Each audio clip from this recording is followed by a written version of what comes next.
Everyone, এটা হচ্ছে আমি শুধু চেয়েছি তোমায় উপন্যাসের পর্ব সংখ্যা 10। উপন্যাস আমি শুধু চেয়েছি তোমায়, লেখনীতে সুরাইয়া রাফা। হাড়হিম করা কনকনে ঠান্ডা পরিবেশ, আকাশের রোদের ছিটেফোঁটাও নেই, কয়েক স্তর ঘন কুয়াশার চাদরে ঢেকে আছে চারিপাশ। নাক চিরে ভেতরে প্রবেশ করা শীতল বুনো বাতাসে যেন হৃদয় জমে যাচ্ছে, শক্ত বরফের খণ্ডে রূপান্তরিত হচ্ছে হাত পা সহ শরীরের বাকি অংশ। এ যেন প্রাকৃতিক হিমাগার। এই দেশে থাকলে বুঝি মানুষের হৃদয় এরিসের মধ্যে জমাট বেঁধে পাথরের খণ্ডর ন্যায় শক্ত অনুভূতিহীন হয়ে যায়। মনে মনে ভাবছে ঈশানী। গত 15 দিনের একটানা মহাসমুদ্রের যাত্রা শেষে আজই এক ছটাক বন্দরের মুখে দেখতে পেয়েছে ও। আশ্চর্যের বিষয় হলো এরিসের ক্রুজ শিপটাও আজ তীরে ফিরেছে। গত এক সপ্তাহ ধরে সমুদ্রপৃষ্ঠে প্রচুর ঠান্ডা অনুভব হতো, তবে ঈশানী ভেবেছিল গভীর সমুদ্রে আবহাওয়ার তারতম্যের কারণে এটা হচ্ছে। কিন্তু আজ বন্দরে নেমে চারিদিক পর্যবেক্ষণ করতে ঈশানী বুঝতে পারল আসলে বাংলাদেশের সীমানার ধারে কাছেও নেই ওরা। এটা নিশ্চিত শীত প্রধান কোনো দেশ, কিন্তু কোন দেশ? ভাবনার মাঝেই নীরের চোখ আকাশে আশেপাশে চোখ বোলালো ঈশানী। ও দুপাশেই স্বগতিতে হাঁটছে কালো পোশাক পরিহিত বন্দুকধারী বডিগার্ডসরা।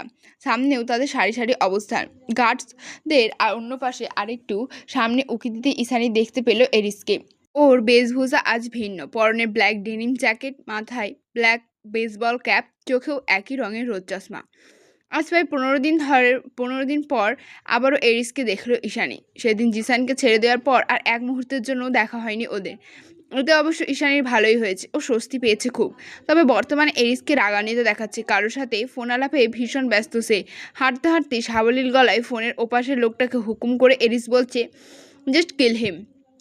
কি আশ্চর্য!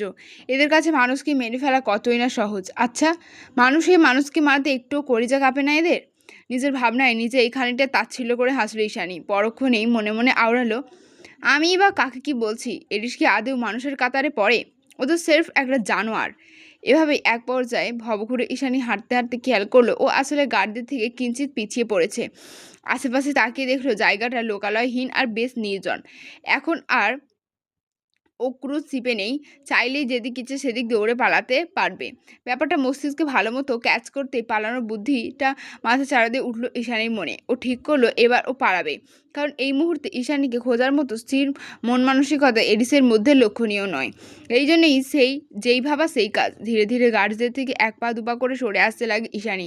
এভাবে সরে যেতে যেতে বেশ অনেকটাই দূরত্ব বাড়িয়ে যেই না পেছনে ঘুরে চোখ খিচে দৌড় লাগাবে, ও তৎক্ষণাৎ পেছন থেকে কেউ শক্ত হাতে বাহু টেনে ধরল ওর। আকস্মিক হ্যাচকা টানে দু কদম পিছিয়ে এলো ঈশানীর, সেই সাথে গলায় অনুভব করলো কারো সরু ধারালো কিছু একটার অস্তিত্ব। ধরা পড়ে গিয়েছি ব্যাপারটা বুঝতে পেরে হৃদয় আরেক দফা কাঁপুনি শুরু হলো ঈশানী। ও আস্তে করে কাঁপতে কাঁপতে চোখে নামালো গলার কাছে।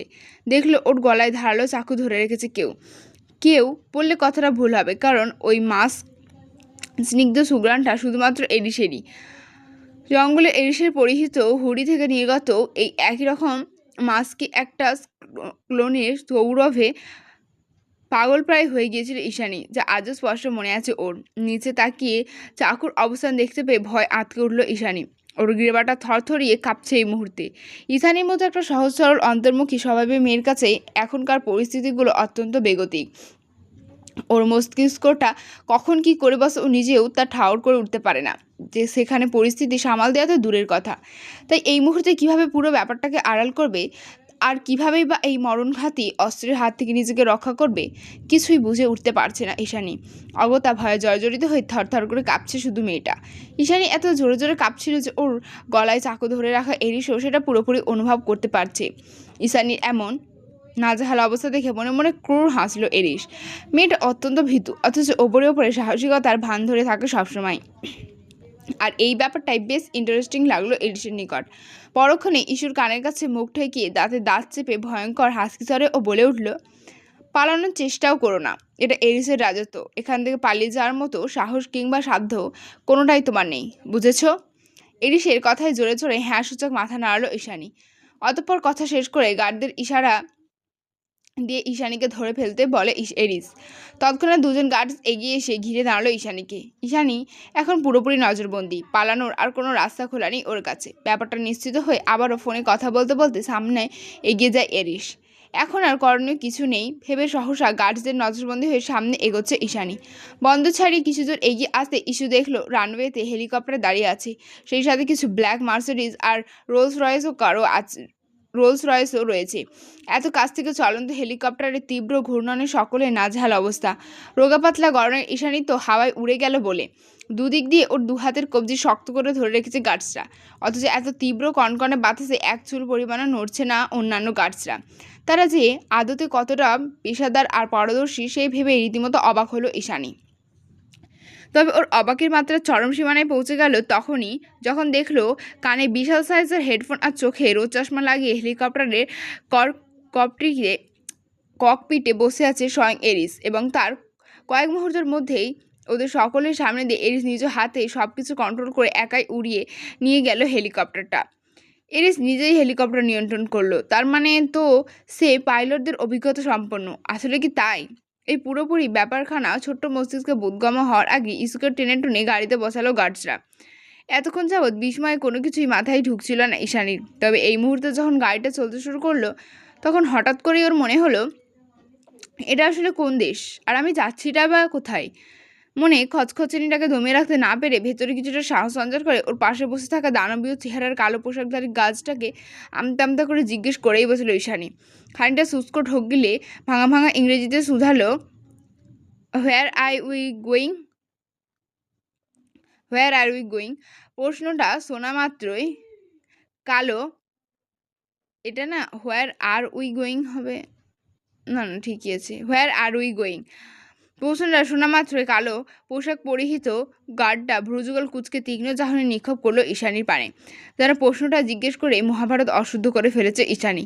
লোকটার এহেন চাহনির বিপরীতে আবারও ঠোঁটের আগায় মিথ্যা হাসি ঝুলিয়ে শুষ্ক ঢোক গিলল ও। লোকটা এবার ঈশানীর দিক থেকে চোখ সরিয়ে সামনে দৃষ্টিপাত করে থমথমে আর গম্ভীর আওয়াজে বলে উঠল, মস্কো। নামটা শোনা মাত্রই বুকের ভেতর ধক করে ওঠে ঈশানীর। মনের মাঝে হাজারো সংখ্যা নিয়ে একাই বিবড়াই ও। মস্কো তো রাশিয়ার রাজধানী, তার মানে মাফিয়া বসটা আমাকে রাশিয়ায় নিয়ে এলো। হাই খোদা, এখান থেকে আমি পালাবো কী করে? এবার ফিরবো বাড়ি, নাকি সারা জীবনের জন্য এই এরিসের নামক গোলকধাঁধায় আটকা পড়ে যাব আমি? কি করলে মুক্তি মিলবে আমার? আচ্ছা, আমি যে কটা উপন্যাস পড়েছি মাফিয়া রিলেটেড, মানে মোটামুটি যে কটা পড়েছি সব কটা মাফিয়ায় রাশিয়াতে। মির্জা সায়ন মুগ্ধতেও রাশিয়াতে কি মাফিয়ার উৎপাত বেশি নাকি খোদাই জানে। নিজের চুল নিজে খামচাদের অসহায়ের মতো কেঁদে ওঠে ঈশানী। সারা জীবন অভ্যাসবশত ঘরকোনো হয়ে মায়ের কড়া শাসনে থেকেও কোনো দিন ওকে এটা কল্পনাও করতে হয়নি যে আমি বন্দী আছি, আমি মুক্ত কবে হব, সবার মতো অবাধে বুক ভরে শ্বাস কবে নেব। অথচ আজ মুহূর্তেই কেমন ওলটপালট হয়ে গেল ঈশানীর চিন্তাধারা। ও দম বন্ধ হয়ে আসছে, কেমন যেন শ্বাস নিতে কষ্ট হচ্ছে। হুট করে নিজেকে আজ খাঁচায় বন্দি পাখি ছাড়া আর কিছুই অনুভব করতে পারছে না ও। ক্রমশ মনে হচ্ছে এই জায়গাটা একটা ব্ল্যাক হোল। এখানে আশেপাশে থাকা সব মানুষগুলো ভয়ঙ্কর দানবীয়, জানোয়ারের চেয়েও অধমেরা। আর ঈশানী যে কিনা একমাত্র ভুক্তভোগী, ও এই জায়গার থেকে মুক্তি চায়, যে কোনো মূল্যে এখান থেকে বের হতে চায়, নয়তো অতিরিক্ত মানসিক চাপে পাগল হয়ে যাওয়া ছাড়া আর কোনো উপায় থাকবে না ওর জন্য। তুষার আবৃত আঁকাবাঁকা পাহাড়ি রাস্তা ছাড়িয়ে মূল শহর থেকে অনেকটা দূরে গহীন জঙ্গলের মাঝে বিশাল বড় পেন্ট হাউসে সন্ধ্যা নাগাদ নিয়ে আসা হলো ঈশানীকে। পেন্ট হাউসের ভেতরে পা রাখা মাত্রই বিস্ময়ে হতবিহ্বল হয়ে গেল ঈশানী। কারণ এই পুরো পেন্ট হাউসের কোথাও কোনো রঙের ছিটেফোঁটাও নেই। পুরো পেন্ট হাউস জুড়ে শুধুই কালো থিমের পেন্টিং। বাইরে ভেতরের প্রতিটি দেয়াল থেকে শুরু করে সমস্ত আসবাবপত্র কুচকুচে কালো। কিন্তু আশ্চর্যের বিষয় হলো কালো রঙেই যেন ঝিলঝিল দিচ্ছে চারিদিক। যে কেউ দেখলে নিঃসন্দেহে বলে দেবে ভীষণ মানিয়েছে রঙটা। তবে এই গহীন জঙ্গলের মাঝে গোলকধাঁধার মতো বিশাল রাজকীয় পেন্ট হাউস দেখে কেমন যেন মাথা ঘুরে উঠল ঈশানীর। তৎক্ষণাৎ নিজেকে খানিকটা স্বস্তি দিতে কাঁচের দেয়াল ভেদ করে বাইরে দৃষ্টিপাত করলো ও। সন্ধ্যা হতে না হতেই পেঁজা তুলের মতো শুভ্র তুষারে ভরে গিয়েছে ফ্রন্ট ইয়ার্ড। পার্কিং লটে রাখা গাড়িগুলো ঠিক একই অবস্থা, সেগুলো ঢাকা পড়েছে সফেদ বরফ কুচির আড়ালে। গভীর নজরে সেগুলো দেখতে দেখতে ঈশানীর দৃষ্টি আকর্ষণ করলো অদূরের ল্যাম্পপোস্ট থেকে নির্গত এক ফলে নিয়ন রোশনাই, যার দিকে ঈশ্বর মনে মনে চিন্তা করলো। তার মানে ওখানটাই রাস্তা রয়েছে। আর তারপরে নজরে এলো উঁচু নিচু একাধিক পর্বতমালা, সব কিছু ঢাকা পড়ে আছে শুভ্র বরফের আড়ালে। কালো পেন্ট হাউসের চারিদিকে শুধু শুভ্রের সমাহার। এ যেন স্বর্গের পৃথিবীতে এক বিশাল মরীচিকার সাম্রাজ্য, যেই সাম্রাজ্যের নির্দয় কলুষিত সম্রাট হলো মাফিয়া বস এরিস ইভান। এরিসের নিষ্ঠুর কর্মকাণ্ডের কথা ভাবতে গিয়ে আরেক দফা ঘৃণায় পরিপূর্ণ হয়ে উঠল ঈশানীর হৃদয়। গত 15টা দিনে এরিসের প্রতি ভালোবাসা তো দূরে থাক, বক্ষবিঞ্জরে জমিয়ে রাখা দুর্বলতাও উবে গিয়েছে কোথাও। পাছে এসে জড়ো হয়েছে বিন্দু বিন্দু ঘৃণার অস্তিত্ব। আর এখন এই মুহূর্তে দাঁড়িয়ে সেই বিন্দু বিন্দু ঘৃণার অস্তিত্ব বৃদ্ধি পেয়েছে হাজারো গুণ, যার বিস্তৃত পাহাড় সমান। ঈশানী কি চাইলেও কোনোদিন এই অত্যাচারী নিষ্ঠুর পাথর হৃদয়ের মানুষটাকে ক্ষমা করতে পারবে? আর মনে মনে হাসল ঈশানী। ভাবল, যেখানে আমি তার হাতের বন্দি এক পুতুল মাত্র, সেখানে তাকে উল্টো ক্ষমা না করার চিন্তাটাও তো বিলাসিতা। এরিস ইভান নিজের কর্মকাণ্ডের জন্য কোনোদিন আমার নিকট ক্ষমা চাইতে আসবে না নিশ্চয়ই, কিন্তু এর শেষই বা কোথায়? কী বা লেখা আছে আমার ভাগ্যে? এক ঝাঁক বিশ্রী মানুষ দিয়ে ভর্তি রংচঙা মাফিয়াদের কোনো ক্যাসিনো ক্লাব নয় তো? প্রশ্নটা মাথায় আসার সঙ্গে সঙ্গে চকিতে ভাবনা থেকে ছিটকে বেরিয়ে এলো ঈশানী। ওইসব কথা ভাবনাতে এলো আতঙ্কেও কেবল কলিজা শুকিয়ে কাঠ হয়ে যায় ওর। দরকার হলে মরে যাবে ও, তবুও এইসব খারাপ নোংরা জায়গাতে যাওয়ার কথা কল্পনাও করতে চায় না ইস্যু। ও ঈশানী কিছুদিন এখানেই থাকবে, আশা করি ওকে তুমি সাহায্য করবে। হঠাৎ অচেনা কারো মুখে নিজের নাম শুনতে পেয়ে ভাবনা থেকে বেরিয়ে সামনের দিকে নজর দিল ঈশানী। দেখলো কানে এয়ারপড লাগিয়ে মাত্রই লাউঞ্জে প্রবেশ করেছে তুষার। তার শার্ট, ওভারকোট, এমনকি চুলের ভাঁজে ভাঁজে এখনও বরফ জমে আছে। দেখেই বোঝা যাচ্ছে বাইরে থেকে এসেছে মাত্র। আর এসেই কিচেন কাউন্টারে ওখানে পা দুলিয়ে বসে থাকা রুশ মেয়েটাকে উদ্দেশ্য করে কথাগুলো বলল তুষার। হাঁটু সমান ফ্রক পরিহিত ওই সুন্দরী সোনালি চুলের রুশ মেয়েটার নাম ফ্লোরা। মেয়েটা ভালোই বাংলা জানে, কথার ধরন একটু নড়বড়ে, তবে বুঝতে অসুবিধা হয় না কারোরই। তুষার লাউঞ্জে এসে হুকুম করার সঙ্গে সঙ্গে ভদ্র মেয়ের মতো তার কথায় মাথা নাড়িয়ে সায় জানাল ফ্লোরা। এরপর এগিয়ে গেল ঈশানীর দিকে। তবে ঈশানীর কি জানি কি হলো, ও ফ্লোরাকে উপেক্ষা করে খালি পায়ে তুষারের পিছু পিছু দোতলার দিকে ছুটে গেল। তুষার এখনও কানে এয়ারপড গুঁজে কারোর সঙ্গে কথায় ব্যস্ত। ও ফোন কলে এতটাই মগ্ন ছিল যে কখন থেকে ইসু ওর পেছন পেছন একেবারে ওর ঘরের সামনে চলে এসেছে সেটা ওর ধারণারও বাইরে। ঈশানী তুষের ঘরে ঢুকতেই যেত, হয়তো বা সাহায্য চাওয়ার জন্য, কিন্তু ভেতর থেকে ভেসে আসা অযাচিত কিছু কথোপকথন শোনার সঙ্গে সঙ্গেই সেখানেই থমকে গেল পা দুটো। আবারও সেই অজানা আতঙ্কে শরীরের রক্ত ঠান্ডা হয়ে গেল ঈশানীর। ঘরে ঢোকার আগ মুহূর্তে ও শুনতে পেলে তুষার কাউকে আশ্বস্ত করে বলছে, আরে মাফিয়া রিইউনিয়নটা পোস্টপন করা হচ্ছে, তাই নিলামটাও পিছিয়ে গিয়েছে। আর বড় কোনো প্রোগ্রাম ছাড়া এরিস মেয়েটাকে ছাড়বে না। মেয়েটা ব্লু আইড, তারপর অসম্ভব সুন্দরী, অল্প স্বল্প দামে ছাড়বে ভেবেছ? এটুকু শোনা মাত্রই ঈশানী আর বুঝতে বাকি রইল না যে ওপাশে তুষার ওকে নিয়ে কথাগুলো বলছিল। তার মানে এরিস খুব শীঘ্রই ওকে বিক্রি করে দেওয়ার পরিকল্পনা করছে। এখন আমি কি করব? কোথায় যাব? কার কাছে সাহায্য চাইবো আমি? এরা তো সবাই এক। এখান থেকে পালানো ছাড়া কোনো রাস্তা নেই। বাঁচতে হলে আমাকে পালাতেই হবে, যে করেই হোক পালাতে হবে। এই মুহূর্তেই পালাবো। হঠাৎ শুনতে পাওয়া অযাচিত কথাগুলো ভীত সন্ত্রস্ত ঈশানীকে মুহূর্তের মধ্যে এমনভাবেই কাবু করে ফেলেছে যে খালি মুখে বিড়বিড় করতে করতে এক ছোটে পেন্ট হাউস থেকে দৌড়ে বেরিয়ে যায় ঈশানী। এই মুহূর্তে ওর কোনো দিকে হুঁশ খেয়াল কিচ্ছু নেই। ওর ধ্যান শুধু একটাই, ওকে এখান থেকে যে করেই হোক পালাতে হবে। যেদিকে দু চোখ চায় ছুটতে হবে। সবচেয়ে আশ্চর্যের ব্যাপার হলো সন্ধ্যাবেলায় এরিসের উপস্থিতি না থাকায় পেন্ট হাউসের আশেপাশে তেমন কোনো গার্ডও ছিল না। আর সেই সুযোগটা কাজে লাগিয়ে সবার দৃষ্টির অগোচরে পালিয়ে যায় ঈশানী। কিন্তু ওই কনকনে ঠান্ডায় স্নোফলের রাতে একা একটা মেয়ে জঙ্গলের মধ্যে হারিয়ে যাওয়াটা যে ঠিক কতটা সহজ সে বিষয়ে বিন্দুমাত্র জ্ঞান কিংবা ধারণা কোনোটাই নেই ঈশানীর। ও তো শুধু এরিসের হাত থেকে পালাতে চায়, ওর এই বিষাক্ত কালো দুনিয়ার পরিত্রাণ চায়। কারণ এই মুহূর্তে ঈশানীর কাছে পৃথিবীর সমগ্র বিপদ একদিকে আর এরিস ইউভান অন্যদিকে। ওদিকে পেন্ট হাউসে ফিরে এরিস যখন জানলো ঈশানী পালিয়েছে, তখন ওর মস্তিষ্কে নিউরনে ছড়িয়ে পড়লো এক তীব্র প্রতিহিংসার আগুন। এই মেয়েটা তো বোকা, কেন বারবার এরিসকে টেক্কা দিতে চাইছে? ঈশানী কি বোঝে না এরিস চাইলে সব পারে, নাকি বিশ্বাস করে না? তবে এভাবে যখন তখন এরিসের মাফিয়া পেন্ট হাউস থেকে পালিয়ে যাওয়ার সাহস দেখানোর মূল্য তো এবার ঈশানীকে চোকাতেই হবে। লাউঞ্জের মাঝ বরাবর সাজিয়ে রাখা কাচের টি টেবিলের ওপর দুপা রেখে বিলাসবহুল কালচে গা ছাড়িয়ে বসে আছে এরিস। ওর এক হাতে রয়েছে রিভলভার। আপাতত সেটার দিকে তাকিয়ে গভীর ভাবনায় নিমজ্জিত এরিস। তার পাশে শটান দাঁড়িয়ে আছে তুষার। এরিসকে ভাবতে থেকে তুষার ওকে খানিকটা আশ্বস্ত করে বলল, চারিদিকে গার্ডস বেরিয়ে পড়েছে, আজ রাতের মধ্যে খুঁজে নিয়ে আসবে আশা করছি। তুষারের প্রাণে রক্তচক্ষু নিক্ষেপ করে রাজবাড়ি আওয়াজে এরিস বলল, কিন্তু ওকে আমার 5 মিনিটের মধ্যে পেন্ট হাউসে চাই, এই যে এখানে আমার সামনে।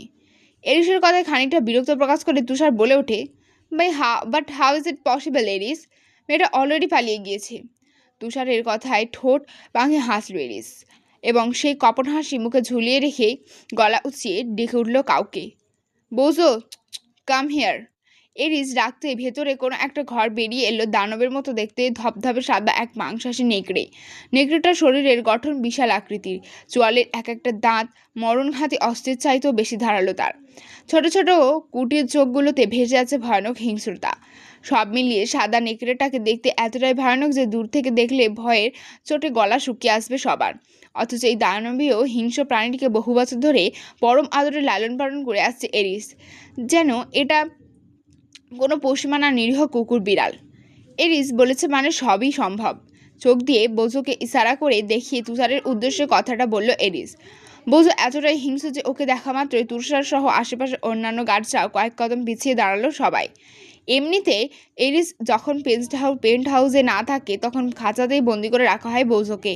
শুধুমাত্র এরিস যতক্ষণ আশেপাশে অবস্থান করে ততক্ষণই নিরীহ হয়ে থাকে সে। তাছাড়া অন্যান্য সময়গুলোতে বোঝোর কর্মকাণ্ডগুলো খুবই ভয়ানক আর মর্মান্তিক। তাই বোঝোর সামনে সকলেই নিজেদের আত্মরক্ষা নিশ্চিত করে তবেই চলাফেরা করে। বোঝো কাছাকাছি এগিয়ে আসতে ওর গলায় আদরে হাত বুলিয়ে দেয় এরিস। অতঃপর ঈশানীর ব্যবহৃত একটা কাপড়ের টুকরো এগিয়ে দেয় বোঝোর নাকের কাছে। কয়েক সেকেন্ড সময় নিয়ে নাক টেনে কাপড়টা থেকে গন্ধ শুকলো বোঝো এবং তারপরে ছুটে বেরিয়ে গেল জঙ্গলের দিকে। বোঝো চলে যেতে এরিস ঠোঁট কামড়ে নীরবে হাসতে হাসতে তুষারের উদ্দেশ্যে বলল, গার্ডসদের বলো বোঝোকে ফলো করতে, তাহলেই কাজ হয়ে যাবে। কনকনে ঠান্ডার মাঝেও শরীরের রক্ত যেন টক বগিয়ে ফুটছে ঈশানীর। লাঞ্চের মাঝখানে কাউচের সামনে এরিসের মুখোমুখি হয়ে দাঁড়িয়েছে। বাইরে তুষারপাত বেড়েছে, টুকরো বরফ গলে গিয়ে শিশির কণার মতোই চুইয়ে চুইয়ে পড়ছে কাছের দেয়াল বেয়ে। ভেতরে অবশ্য এই কনকনে শীত অনুভব করার মতো কোনো সুযোগই নেই, কারণ লাউঞ্জের এক কোণে দাউ দাউ করে জ্বলতে থাকা ফায়ারপ্লেসের আগুনের তাপে আরামদায়ক উষ্ণতায় ছেয়ে আছে পুরো পেন্ট হাউস। ফায়ারপ্লেস থেকে কিছুটা দূরে সবস্থানে পায়ে পা তুলে বসে ইসুর পানে বাজ পাখির মতো তীক্ষ্ণ চোখে চেয়ে আছে এরিস। এদিকে এরিসের দিকে চেয়ে রাগে ফুঁসছে ঈশানী। এলোমেলো চুল, শুকিয়ে যাওয়া ফ্যাকাশে মুখশ্রী, বনবিছুরির আঘাতে জায়গায় জায়গায় কেটে ছিঁড়ে যাওয়া রক্তাক্ত শরীর সবকিছু ছাপিয়ে ওর নিলম্ব চোখ দুটো সব আকর্ষণ কেড়ে নিচ্ছে এরিসের। ফায়ারপ্লেসে জ্বলতে থাকা আগুনের প্রতিবিম্বের রহস্যে ইস্যুর দু চোখ যেন জ্বলন্ত আগ্নেয়গিরির মতোই উত্তপ্ত হয়ে উঠেছে। কয়েক মুহূর্তের জন্য এরিসের মনে হলো এগুলো চোখ নয়, বরং পুরো দুনিয়া, যা ওকে চৌম্বকের মতোই টেনে ধ্বংসের দিকে নিয়ে যেতে চাইছে। কিন্তু এরিস তো হার্টলেস, ওর মধ্যে অনুভূতি বলে কোনো কিছুর অস্তিত্ব নেই। অগত্যা ঈশানী জ্বলন্ত চোখে নিজের নিষ্ঠুরতম চোখ দুটো তাক করে ক্রোধান্বিত কণ্ঠে এরিস বলে ওঠে, আগেই বলেছিলাম পালিয়ে কোথাও যেতে পারবে না। পালাতে পালাতে ক্লান্ত হয়ে পড়বে তুমি, তবু এই জায়গা থেকে কোনোদিনও মুক্তি পাবে না। ভালোই ভালোই প্রস্টিটিউট ক্লাবে যাওয়ার জন্য প্রস্তুত হও, কারণ ওটাই তোমার ডেস্টিনি। এরিস কথা শেষ করতে না খুঁজতেই তীব্র ক্রোধ আর ঘৃণার বশবর্তী হয়ে ওর গাল বরাবর সপাটে চর বসিয়ে দেয় ঈশানী। এরিসকে থাপ্পড় মেরে জিদের তোপে কাঁপতে কাঁপতে মুখ দিয়ে একটা শব্দ উচ্চারণ করে, শুধু জানোয়ার। ওদিকে ঈশানীর হাতে চর খেয়ে চর শক্ত করে ফেললো এরিস। মুহূর্তেই কপালের রগগুলো ফুলে দৃষ্টবান হয়ে উঠল ওর। এরিস এখনও চুপচাপ থমথমে মুখে বসে আছে, তবে ওর অগ্নিস্ফুলিঙ্গের মতো দু চোখ আকস্মাৎ নিজের সর্বনাশ আবিষ্কার করলো ঈশানী। এরিস নিশ্চয়ই রেগে আগুন হয়ে আছে। এবার কি করবে সে? নিশ্চয়ই মাত্রাতিরিক্ত খারাপ কিছু করবে, কিন্তু কি? এরিসকে এভাবে চুপ হয়ে যেতে দেখে খানিকটা ভড়কে গেল ঈশানী। তখন রাগের মাথায় কাজটা করলেও ও যতক্ষণে ঠাউর করতে পারলো যে ওর কপালে ভীষণ দুঃখ লেখা রয়েছে, ততক্ষণে অনেকটা দেরি হয়ে গিয়েছে। কারণ ইতিমধ্যে ঈশানীর হাতের কবজি চেপে ধরে ওকে টেনে হিঁচড়ে দোতলায় নিয়ে যাওয়ার জন্য পা বেরিয়েছে এরিস।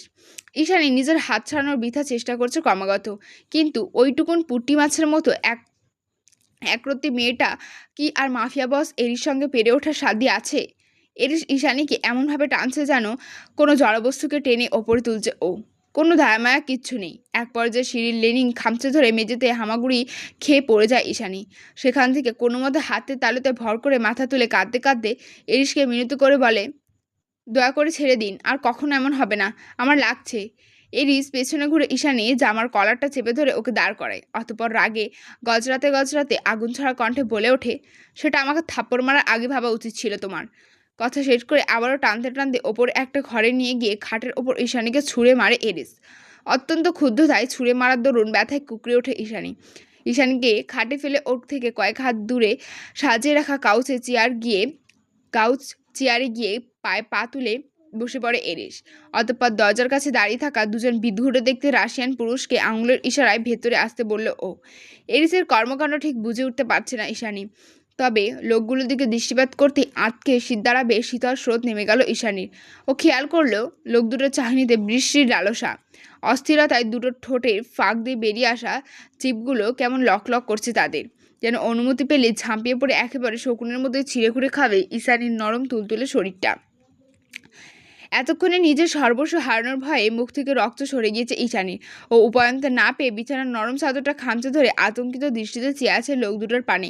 ঠিক এমন সময় লোক দুটোকে উদ্দেশ্য করে এরিস বলে ওঠে, guys, the girl is yours tonight, just enjoy as you can wish. Aris এর অনুমতি দেওয়ার সঙ্গে সঙ্গে ঈশানীর ওপর ঝাঁপিয়ে পড়ল লোক দুটো। বারংবার হাত বাড়িয়ে ঈশানীর শরীরকে স্পর্শ করতে চাইছে তারা। একজন তো ও জামা নিয়ে টানাটানি শুরু করে দিয়েছে। ওদের চেহারা, হাসি, এমনকি চোখ, সব কিছুই ভয়ঙ্কর রকম বিশ্রী। ঈশানী কোনো মতে আড়াআড়িভাবে নিজেকে আড়াল করার চেষ্টা চালাচ্ছে, কিন্তু এটা আদৌ সম্ভব নয়। তাই কোনো উপায়ন্তর না পেয়ে এবার এরিসের দিকে অসহায়ের মতো হাত বাড়িয়ে চিৎকার করে উঠল ঈশানী। কাঁদতে কাঁদতে বলল, অরণ্য, আমাকে বাঁচান, ওরা আমাকে স্পর্শ করতে চাইছে, দয়া করে ওদের আটকান, আমি সহ্য করতে পারছি না। আমি আপনার কাছে মিনতি করছেন, আপনি যা বলবেন আমি তাই শুনবো, আর কখনো পালানোর মতো দুঃসাহস দেখাবো না, আপনার গায়ে হাত তুলবো না, তবুও দয়া করে ওদের থামান আপনি, আমি পবিত্র, আপনি এটা হতে দিতে পারেন না, কিছুতেই না, অরণ্য। লোক দুটোর মাঝখান থেকে ঈশানীর বাড়িয়ে দেওয়া হাত, কাঁদতে কাঁদতে বলা প্রত্যেকটা কথা, অরণ্য নামে ডেকে ওঠা, সবশেষে এরিসের কাছে নিজের সুরক্ষার জন্য আকুতি, এই প্রত্যেকটা জিনিস হুট করে ভেতর থেকে ধাক্কা দিতে শুরু করে এরিসকে। হাঁসফাঁস শুরু হয়ে যায় ভেতরে, কিছু একটা ক্রমশ ভেতর থেকে রাগান্বিত করে তুলছে ওকে। ঈশানীর ওই চিৎকার, ওই আকুতি মুহূর্তে যেন সব আনন্দ কেড়ে নিতে শুরু করেছে এরিসের। কেন যেন এই মুহূর্তে কোনো পৈশাচিক আনন্দই ছুতে পারছে না এরিসকে। ভেতরে ভেতরে অজানা এক দহন অনুভব করছে ও। Something is burning inside in my chest. কিছু একটা বিড়বিড়িয়ে সামনে লোক দুটোর ওপর তরতরিয়ে বেড়ে ওঠা তীব্র রাগে তৎক্ষণাৎ ভীষণ জোরে গর্জন করে ওঠে Aris. Stop it right now. আকস্মাক কাউচ ছেড়ে দাঁড়িয়ে পড়ে এরিস। ভয়ের তোড়ে লোক দুটো তাড়াহুড়ো করে সরে যায় ঈশানীর কাছ থেকে। এরিস ওদেরকে চোখ রাঙিয়ে পুনরায় গর্জে উঠে বলে, গেট আউট ফ্রম হিয়ার। এরিসের আদেশ পাওয়া মাত্রই জীবন নিয়ে পালিয়ে যাওয়ার মধ্যে জলদি রুম চেক করলো লোক দুটো। ওরা চলে গেলে এরিস ঘাড় ঘুরিয়ে তাকায় ঈশানীর পানে, যে এই মুহূর্তে দুহাত বুকের ওপর শক্ত করে চেপে ধরে ভয়ে ঠক ঠক করে কাঁপছে। যদিও লোকগুলো ঈশানীকে ছুঁতে পারেনি, তবে চেষ্টা করার দরুন ওর গলার আশেপাশে নখের আঁচড় লেগে ফর্সা কণ্ঠনালে জায়গায় জায়গায় রক্ত জমাট বেঁধে গিয়েছে। কিছুক্ষণ তীক্ষ্ণ নজরে পরখ করে ধীর কদমে ঈশানীর নিকট এগিয়ে গিয়ে কিঞ্চিত মুখের কাছে ঝুঁকে ওর ক্ষতস্থানে এক নজর চোখ বোলালো এরিস। অতঃপর ওর চিবুকটা আলতো হাতে চেপে ধরে দাঁতে দাঁত পিষে বলল, আজকে যা দেখলে আমি এর চাইতেও বেশি খারাপ। ইভেন আমি যে কতটা হার্টলেস সেটা তোমার ধারণারও ঊর্ধ্বে। তাই দ্বিতীয়বার আমার গায়ে হাত তোলার মতো স্পর্ধা দেখানোর আগে এই রাতের কথা খুব ভালো মতো স্মরণ করে নিও। শান্ত অথচ রাজভারী আওয়াজে ঈশানীর মুখের ওপর কিছু কঠিন হুমকি ছুড়ে দিয়ে গটগটিয়ে জায়গা ত্যাগ করলো এরিস। আর ঈশানী নিজের চরম ভুলের মাসুল দিতে দিতে ক্লান্ত শরীরে কাঁদতে কাঁদতে নিস্তেজ হয়ে পড়ে থাকে সেখানেই। পর্ব সংখ্যা 11। বাংলাদেশের মিশনে প্রায় 2 মাস আগে। রাশিয়াতে এখন আর গরমকাল নেই, তবে শীতটাও সেভাবে গেঁড়ে বসেনি ভূখণ্ডে। গভীর রাত হলে মৃদুমন্দ ঠান্ডা শীতল হাওয়ায় খানিকটা কেঁপে ওঠে শরীরের সর্বাঙ্গ, তবে তুষারপাত হতে এখনও ঢের দেরি। তুষারপাত হলো এরিসের সবচেয়ে প্রিয় প্রাকৃতিক দুর্যোগ। প্রচণ্ড ঠান্ডায় সবুজ রঙের তরতাজা বিস্তৃত জঙ্গলটা যখন ধবধবে ফ্যাকাশে সাদা লাশের ন্যায় মৃত ভূখণ্ডে পরিণত হয়, তখন তৃপ্তির চোখ জুড়িয়ে আসে ওর। ভেতরের পৈশাচিক সত্তারা দ্বিগুণ আগ্রহ নিয়ে ফন্দি আঁটতে শুরু করে নতুন কোনো মিশনের। মেতে ওঠে নতুন কোনো মস্তিষ্কের খেলায়। তবে এই মুহূর্তে প্রাকৃতিক সামান্য হিমেল হাওয়াতে টকবগিয়ে ফুটে উঠছে এরিসের দাবানলের মতো মস্তিষ্ক। তুষারপাতের অপেক্ষা করতে গেলে শত্রু নিধনে বড্ড দেরি হয়ে যাবে। চোখের সামনে শত্রুর ফেলে যাওয়া টোপকে অত সহজে ছেড়ে দিলে পাইথন প্যারাডাইসের লিডার হওয়াটার যোগ্যতা রইল কই। তাছাড়া এরিস নিজেও তো প্রতিশোধ নিতে চায়। ড্যানিয়েল হ্যারিসনের ডানা কেটে দেওয়ার একটাই সুবর্ণ সুযোগ, কারণ ওর একমাত্র সুন্দরী গার্লফ্রেন্ড যখন এই মুহূর্তে এরিসের হাতেই বন্দি। পেন্টহাউসের ব্যাকইয়ার্ডে আজ ফায়ারপ্লেস জ্বালানো হয়েছে। দাউ দাউ করে জ্বলতে থাকা অগ্নের শিখা রক্তাক্ত লালিমায় অদ্ভুত গা ছমছমে লাগছে চারিপাশ। ফায়ারপ্লেস থেকে কয়েক হাত দূরে চেয়ারের সঙ্গে হাত মুখ বেঁধে বসিয়ে রাখা হয়েছে ড্যানিয়েলের গার্লফ্রেন্ড ববিকে। ববির চোখে মুখে ভয়ের ঘনকালা মেঘ। এই পেন্টহাউসে এসে এরিসকে নিজের লাস্যময় রূপে পাগল করতে যে নিজেই যে কত বড় বিপদের মুখে ফেঁসে গিয়েছে তা এতক্ষণে ভালো মতো অনুভব করতে পেরেছে ববি। এই মুহূর্তে আদৌ এরিসের থাবা থেকে জীবন নিয়ে বেঁচে ফিরতে পারবে কিনা সেই আতঙ্কেই রক্ত ঠান্ডা হয়ে যাচ্ছে মেয়েটার। নিজের মুখে যে কোনো কিছু স্বীকার করবে সেই উপায়টুকু বাঁচিয়ে রাখেনি গার্ডসরা। এমনভাবে মুখ বেঁধেছে যে টু শব্দটাও বের হচ্ছে না ভেতর থেকে, শুধু চোখের কর্নিশ বেয়ে ঝরে যাচ্ছে অনবরত নোনা জল। একটু পরে ব্যাকইয়ার্ডে হাজির হয় এরিস। এসেই ববির মুখোমুখি একটা চেয়ারে পায়ে পা তুলে আরাম করে বসে পড়ে ও। তুষার ওর পাশে রিভলভার হাতে নিয়ে দাঁড়িয়েছিল। এরিস বসে খানিকক্ষণ ববি মেয়েটাকে পর্যবেক্ষণ করে অতঃপর ঠোঁট কামড়ে হিসিয়ে বলে, টোটাল মিস্টেক। ড্যানিয়েল তোমাকে পুরোপুরি একটা বিচ বানাতে পারেনি বেবি গার্ল। কারণ তুমি আজ জামা কাপড় খুলে যাকে সিডিউস করার ব্যস্ত ছিলে ওটা আসলে আমি ছিলামই না, তুষার ছিল। আঙুলের ইশারায় তুষারকে দেখিয়ে দেয় এরিস। সঙ্গে সঙ্গে টাইয়ের নটে হাত দিয়ে খক খক করে কেসে ওঠে তুষার। এনিওয়ে, তুমি আমাকে এর আগে দেখোনি, এটা তোমার মিস্টেক নয়।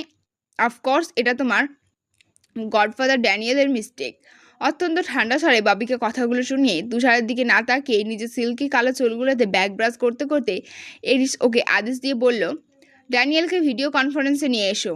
তুষার তৎক্ষণাৎ তাই করলো। ড্যানিয়েলকে ভিডিও কল দিয়ে ম্যাকবুকটা ববির সামনে ছোট্ট একটা সেন্টার টেবিলের ওপর রেখে দিল সে। স্ক্রিনে ববির এহেন হাল দেখা মাত্রই ওপাশ থেকে উদ্বিগ্ন কণ্ঠস্বর ভেসে এলো ড্যানিয়েলের, baby girl, what happen to you, are you okay? তৎক্ষণাৎ দক্ষ হাতে ম্যাকবুকটা নিজের দিকে ঘুরিয়ে নিল এরিস। স্ক্রিনের দিকে তাকিয়ে কুড় হেসে শুধালো, নিজের বীজকে স্পাই বানিয়ে পাঠিয়ে আমাকে জব্দ করতে চেয়েছিলিস তাই তো মিস্টার ড্যানিয়েল? কিন্তু কি বলতো, তোমার বীজটা তোমার মতোই বোকা। Don't call her bitch, she is not a slut, she is my girl and my love her and I love her. ড্যানিয়েলের কর্কশ আওয়াজ ভেসে এলো মনিটরের ওপাশ থেকে। ওর কথায় ঠোঁটের হাসি প্রসারিত হলো এরিসের, যেন মাত্রই কোনো মশকরা করেছে ড্যানিয়েল।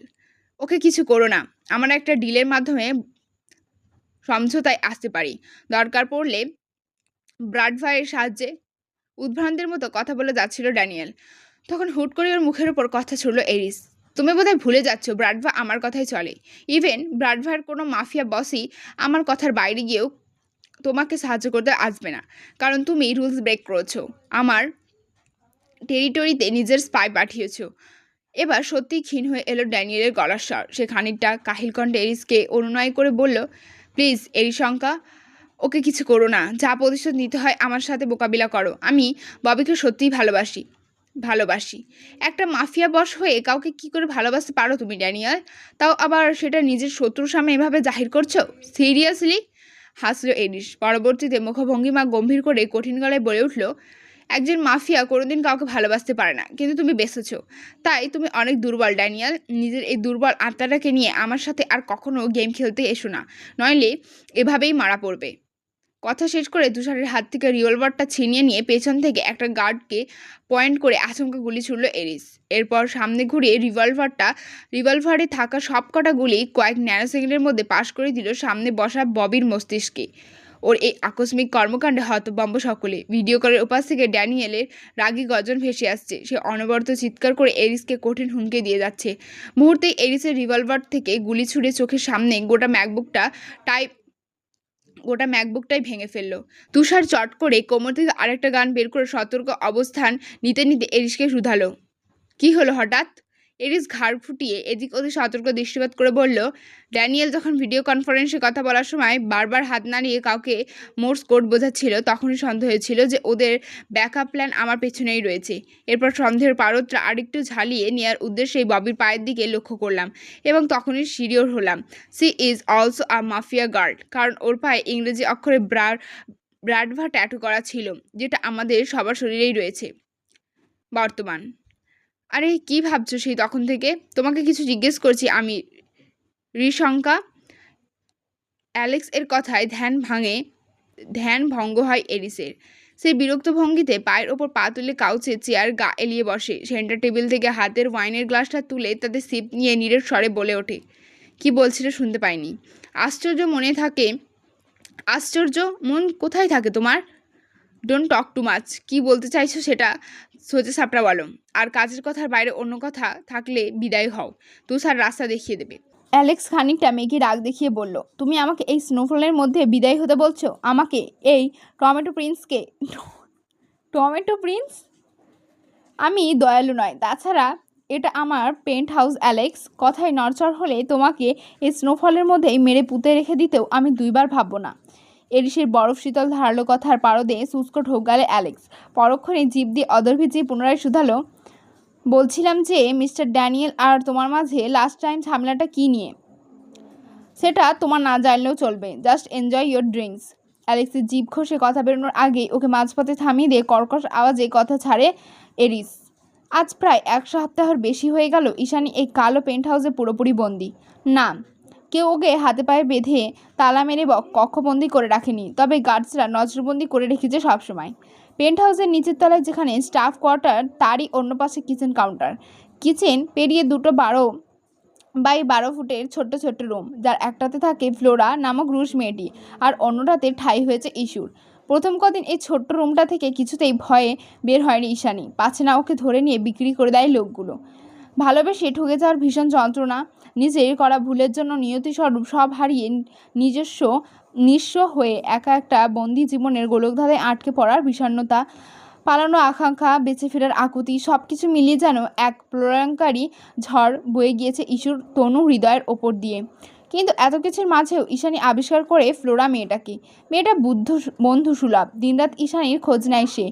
এক কথায় দু কথা দিয়ে ইস্যুর সঙ্গে ভাব জমানোর পায়তারা করে বেড়ায় সারাক্ষণ। কথায় কথায় চাঞ্চল্যা হরিণের শাবকের ন্যায় মিষ্টি করে হাসে। শেষ বিকেলের মরা রোদের মতোই স্নিগ্ধ লাগে সেই হাসি।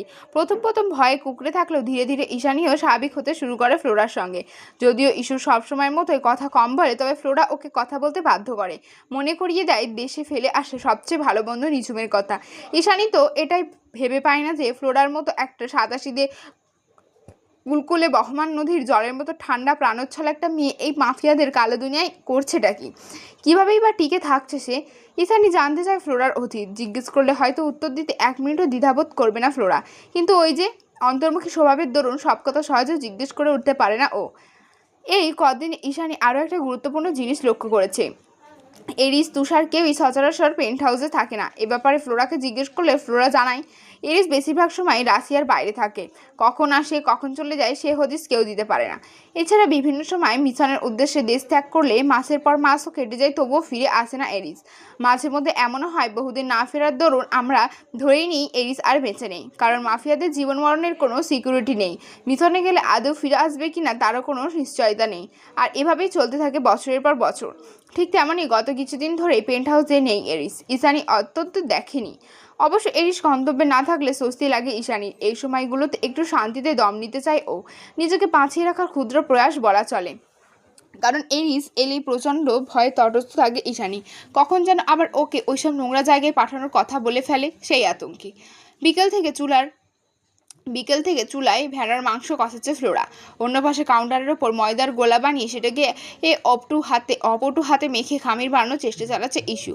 ফ্লোরা কখনোই রান্নার কাছে হাত লাগাতে দেয় না ইস্যুকে, কিন্তু সম্পর্কটা আগের তুলনায় স্বাভাবিক হওয়ার দরুন ঈশানী নিজেই সময় কাটাতে এসব করে। ফ্লোরা আগ বাড়িয়ে আর না করে না ওকে। এক পর্যায়ে ময়দা মাখতে মাখতে ফ্লোরাকে উদ্দেশ্য করে ঈশানী শুধালো, আচ্ছা ফ্লোরা, এই বিকেলবেলা এত বড় বান, এত এত মাংস কার জন্য এত আয়োজন করছো বলো তো? কোনো গেস্ট আসবে নাকি? গত কয়েকদিনে আমি যতদূর দেখেছি কেউই বাড়িতে খাবার খায় না। তাহলে?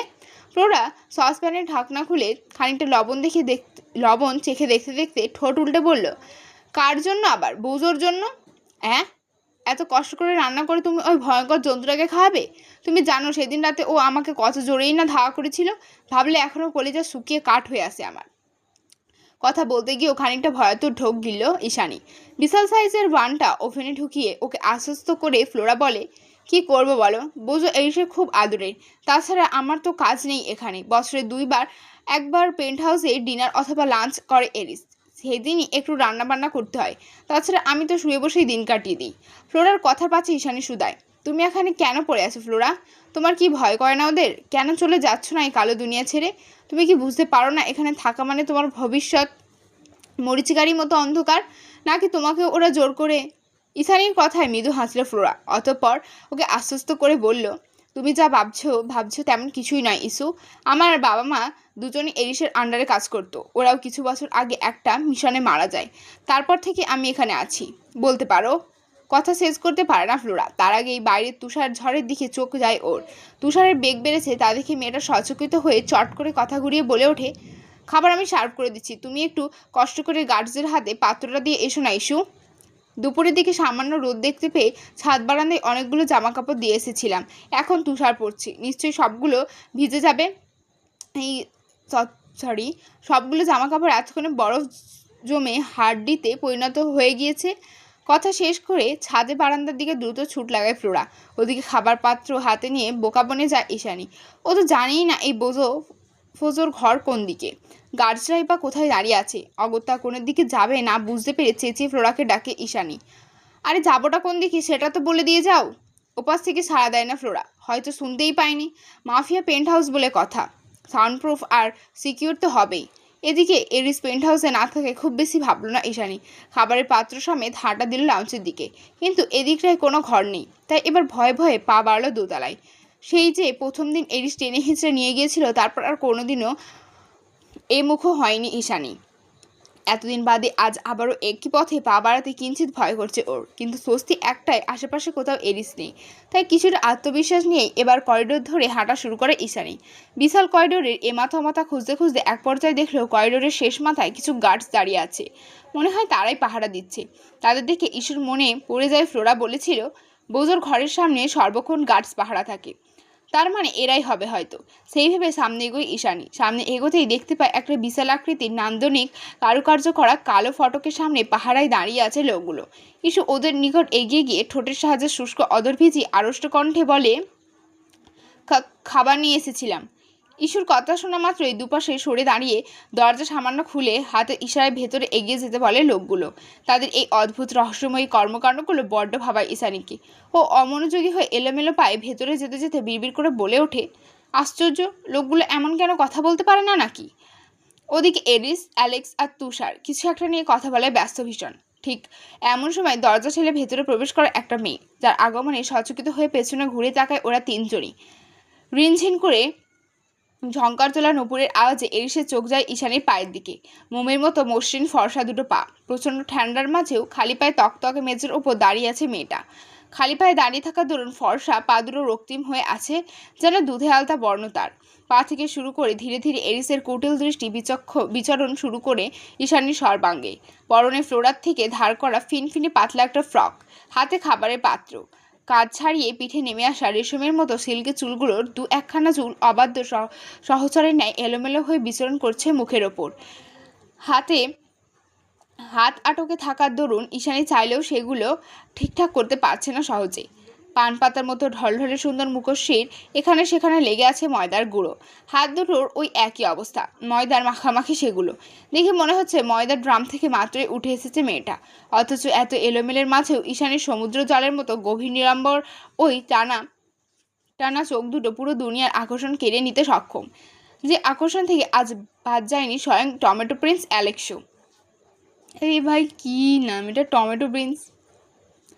আচমকা দরজা ঠেলে এতগুলো মাফিয়াকে একসঙ্গে দেখতে পেয়ে ভয় আর চকিতে কয়েক মুহূর্তের জন্য হৃদবন্ধটা কাজকর্ম বন্ধ হয়ে যায় ঈশানীর। কিছুক্ষণের জন্য যেন নড়াচড়া করতেই ভুলে যায় মেয়েটা। পরক্ষণে এরিসের তীক্ষ্ণ দৃষ্টি লক্ষ্য করে কোনো কিছু না বলে আবারও পিছন ঘুরে চোখ মুখ খিচে দৌড়ে অফিস রুম থেকে বেরিয়ে যায় মেয়েটা।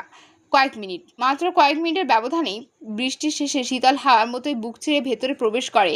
আবারও ঝড়ের বেগে আকস্মাক হাওয়ায় মিলিয়ে গেল মেয়েটা। এরিস ভ্রুকুচকে থমথমে মুখে চেয়ে চেয়ে দেখলো শুধু। এদিকে ইস্যুকে দেখা মাত্রই অ্যালেক্স উত্তেজিত হয়ে তুষারকে শুধালো, ওয়াও, কোথায় পেয়েছো একে? পুরোই ভীত হরুনি, আর চোখগুলো দেখো। উপস। এরিসের ঘোর কাটে অ্যালেক্সের কথায়, ওর চোখে মুখে উচ্ছ্বাসের জোয়ার। তা দেখে এরিস বলে, আমার পেন্ট হাউসে যে কোনো জিনিস থেকে নিজের নজরটা সামলে রাখার অভ্যাস করো অ্যালেক্স, এখানকার সব কিছুই ভীষণ দামি। উচ্ছ্বাসের জোয়ার কমে না অ্যালেক্সের কণ্ঠে। ও কী যেন ভেবে হুট করেই মেঘনা চাইতে জলের মতো একটা দারুণ প্রস্তাব দিয়ে বসে তুষারের কাছে। এরিসকে শুনিয়ে শুনিয়ে অ্যালেক্স বলে, রিশঙ্কা এই মুহূর্তে যেটার জন্য মুখিয়ে আছে, ইভেন যার জন্য ও মিশন পর্যন্ত রেডি করতে চাইছে, সেটা হাতে পাওয়া কিন্তু খুব সহজ। মানে? অ্যালেক্সের কথায় ভ্রু কুচকালো এরিস। অ্যালেক্স পুরোপুরি শয়তানি হেসে বলল, রক্তহীরক, তুমি যেমন ওই অমূল্য পাথরটি নিজের বানাতে চাইছো, তেমনই এর বিনিময়ে ড্যানিয়েলও কিছু চাই।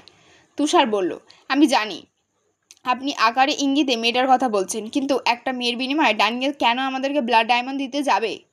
Because he is a women Hunter. মেয়েদের প্রতি ওর আলাদা আসক্তি রয়েছে। গার্লফ্রেন্ড ববিকে হারানোর পরে বলতে পারো ও সাইকোপ্যাথে পরিণত হয়েছে। আই থিঙ্ক এরকম একটা সুন্দরী ভার্জিন মেয়ের জন্য ব্লাড ডায়মন্ড দিয়ে দিতে দুবার ভাববে না ড্যানিয়েল। কিছু একটা ভেবে লম্বা শ্বাস নিল এরিস। ভিতরে কিছুটা বাতাস টেনে বলল, সবই বুঝলাম, কিন্তু তুমি এতটা শিওর কিভাবে হলে? ড্যানিয়েল আমার মিত্র। তুমি চাইলে আমি নিজ দায়িত্বে এই ডিলটা হ্যান্ডেল করতে পারি রিশঙ্কা। এরিস আর কিছুই বলে না। অ্যালেক্সের জ্বলন্ত কুটিল চোখ আর বাঁকা হাসির দিকে তাকিয়ে ওয়াইনের গ্লাসে সিপ নেয় নির্লিপ্তে। সন্ধ্যা হয়েছে অনেকক্ষণ।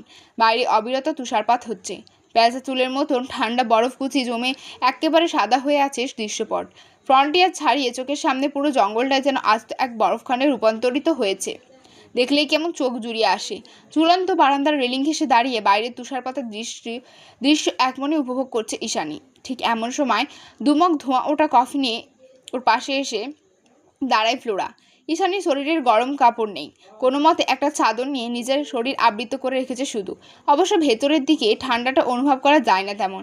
নয়তো সেরকম হলে ঠান্ডায় জমে এতদিনে ভূত হয়ে যেত ইস্যু।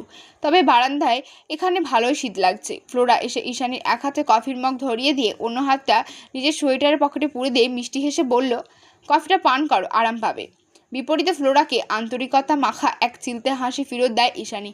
অতঃপর কফি খেতে খেতে নিচে তাকাতেই ও দেখল ওই তীব্র ঠান্ডায় স্নোফলের মাঝে তাড়াহুড়ো পায়ে পার্কিং লটের দিকে এগিয়ে যাচ্ছে কেউ একজন। পরনে তার মোটা উলের তৈরি ওভারকোট, সেই সাথে কালো গ্লাভস। ঈশানী লোকটাকে দেখে ফ্লোরাকে শুধালো, কে উনি? ফ্লোরা নিচের দিকে উকি দিয়ে লোকটাকে ভালো মতো পরখ করে জবাব দিল, টমেটো প্রিন্স। Tomato Prince? উল্টো প্রশ্নের ছুলে ভ্রু কোচকালো ঈশানী। ফ্লোরা হ্যাশট্যাগ মাথা নাড়িয়ে বলল, কান্ট্রি সাইডে ওনার দাদার আমলে একটা টমেটো সসের ফ্যাক্টরি রয়েছে, ওই জন্য ওনাকে সবাই টমেটো প্রিন্স নামেই চেনে। ভাই, নামটা কিন্তু হেভি। ঈশানী একটু ভেবে ঠোঁট উল্টে শুধালো, তার মানে তো উনি একজন ভালো লোক। তাহলে উনি এই মাফিয়া হাউসে কী করছেন? ঈশানীর সরলতায় খানিকক্ষণ হাসল ফ্লোরা। অতঃপর ধাতস্থ কণ্ঠে বলল, এখানে যেই আসে সেই কোনো না কোনো মোস্ট ওয়ান্টেড টেরোরিস্ট ইস্যু। উনি হলেন টমেটো প্রিন্স আলেকজান্দ্রেও, রাশিয়ার নাম্বার 1 ড্রাগ ডিলার। মজার বিষয় হলো ওনার টমেটো ফ্যাক্টরিতে টমেটো সস নয় বরং ড্রাগ উৎপন্ন হয়। ড্রাগ পাচারের সূত্র ধরে মূলত এডিসের মতো বাঘা বাঘা মাফিয়া বসের সাথে ওর ওঠা বসা রয়েছে। উনি দেখতে বেশ হাসি খুশি চঞ্চল হলেও ভেতরে ভেতরে ওনার মধ্যে হাইনার বসবাস। ফ্লোরার কথাগুলো শুনে বিস্ময়ে হতবিহ্বল ঈশানী। কত সহজেই না এদের মতো জানোয়ারের বর্ণনা দিয়ে দেয় ফ্লোরা। শুনে মনে হয় এগুলো যেন কোনো বৈধ পেশা। অবশ্য ফ্লোরাকে দোষ দিয়ে লাভ নেই। রাশিয়ার দেশটাই এমন। পৃথিবীর অধিকাংশ মাফিয়া গ্যাং এর মূল ঘাঁটি এই দেশে অবস্থিত। পেরিয়ে গেছে আরও 3 দিন। আজ আর সকাল সকাল তুষার পড়ছে না, বরং ঘন কুয়াশার আড়াল থেকে উকি দিয়েছে এক ফালি সোনালি সূর্য কিরণ। মৃদু আছে ঝুরঝুরে রোদের বেশ চনমনে লাগছে চারিদিক। পেন্ট হাউসের চারিপাশে জমে থাকা বরফের আস্তর গলতে শুরু করেছে ধীরে ধীরে। ফ্রন্টিয়ার্ডে কৃত্রিম উপায়ে বড় করা সৌন্দর্যবর্ধক ঘাসগুলোতে শিশিরে ছড়াছড়ি।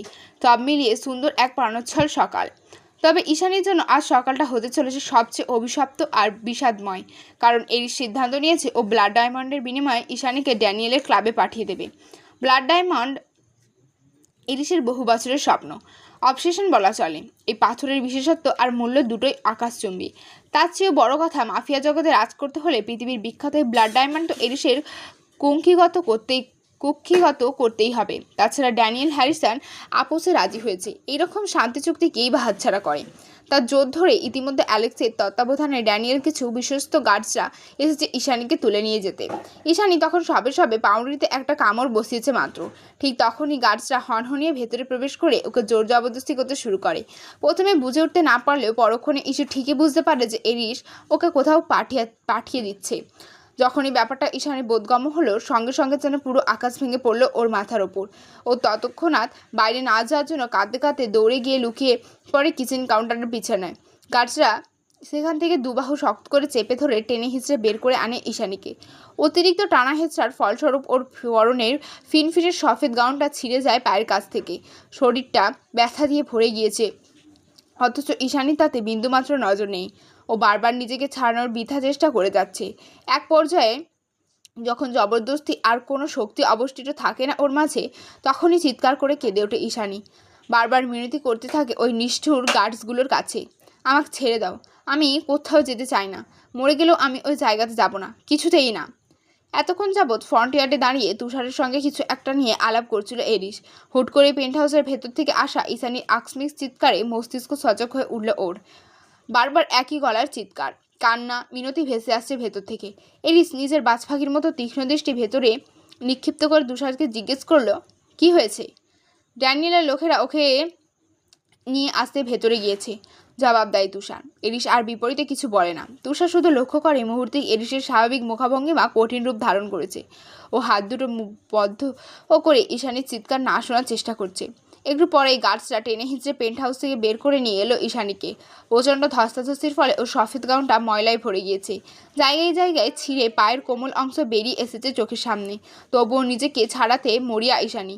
ওকে যখন লন থেকে টেনে হিঁচড়ে ফ্রন্ট ইয়ার্ডে নিয়ে আসা হলো, তখনই এরিস দেখতে পায় এরিসকে দেখতে পায় ঈশানী।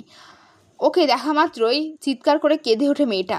সেদিনের মতোই কাঁদতে কাঁদতে কাকুতি মিনতি করে বলে, আমি যেতে চাই না অরণ্য, আমি ওখানে কিছুতেই যাব না। ওই জায়গাটা অপবিত্র, আপনি আমাকে ওখানে পাঠাতে পারেন না। ভীষণ পাপ হবে, অন্যায় হবে, দয়া করে ওদের আটকান।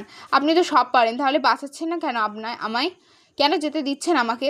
আপনি ভালো করেই জানেন ওখানে গেলে মরে যাব, আমি সত্যিই মরে যাব। কথা বলতে বলতে এক পর্যায়ে ভেজা ঘাসের আস্তর আর ছেঁড়া গাউনে পা বেঁধে এরিসের পায়ের সামনেই হুমড়ি খেয়ে পড়ে ঈশানী। যখন ও মাথা তুলে দেখতে পায় এটা এরিস, সঙ্গে সঙ্গে ওর পা দুটো আঁকড়ে ধরে ইস্যু।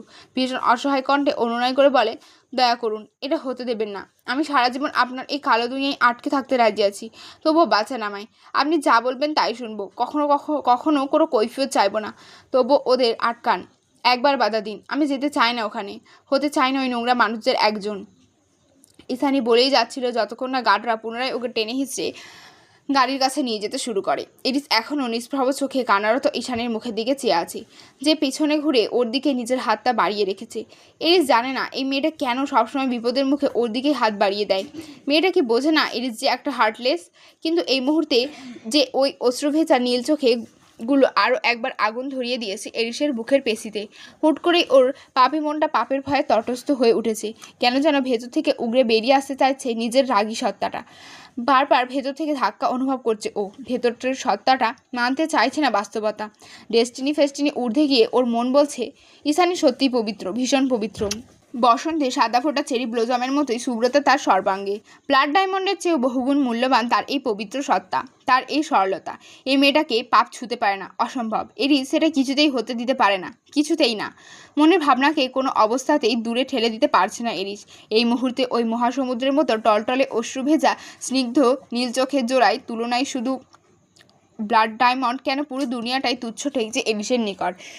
ওদিকে গাড়িতে ওঠার আগে মুহূর্তে এরিসের দিকে হাত বাড়িয়ে কাঁদছে ঈশানী। ওর আকুতি ভরা চোখ জোড়া পরিমুহূর্তেই নিঃশ্বাস আটকে দিচ্ছে এরিসের।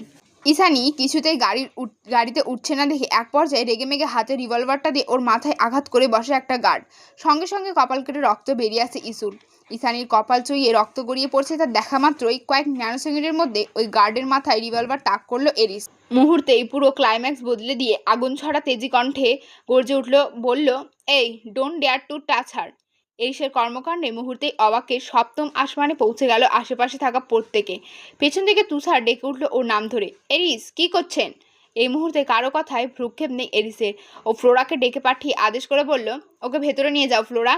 এতক্ষণ যাবৎ এক কোণে দাঁড়িয়ে কান্নাকাটি করা ফ্লোরাও এবার স্বস্তি নিঃশ্বাস ছেড়ে ছুটে এসে একটা চাদরে মুড়িয়ে দ্রুত ভেতরে নিয়ে যায় ইস্যুকে। এর কিছুক্ষণ বাদে বড় বড় পা ফেলে এরিস ও পা বাড়ায় ভেতরের দিকে। পেছন থেকে উদ্বিগ্ন কণ্ঠে তুষার ডেকে শুধায়, এটা কি করলেন এরিস? এর ফল কি হবে ভেবেছেন একবারও? এরিস থামল না। তুষারের কোনো কথা জবাব দেওয়ার প্রয়োজন বোধ না করেই হনহনিয়ে চলে গেল পেন্ট হাউসের ভিতরে। আজকের এপিসোডটা এতটাই রাখলাম। খুব শীঘ্রই আর একটা এপিসোড নিয়ে তাড়াতাড়ি ফিরবো। ততক্ষণের জন্য পাশে থাকবেন এবং আমার চ্যানেলটাকে অবশ্যই সাবস্ক্রাইব করে দেবেন, লাইক করবেন, কমেন্ট করতেও ভুলবেন না। টাটা।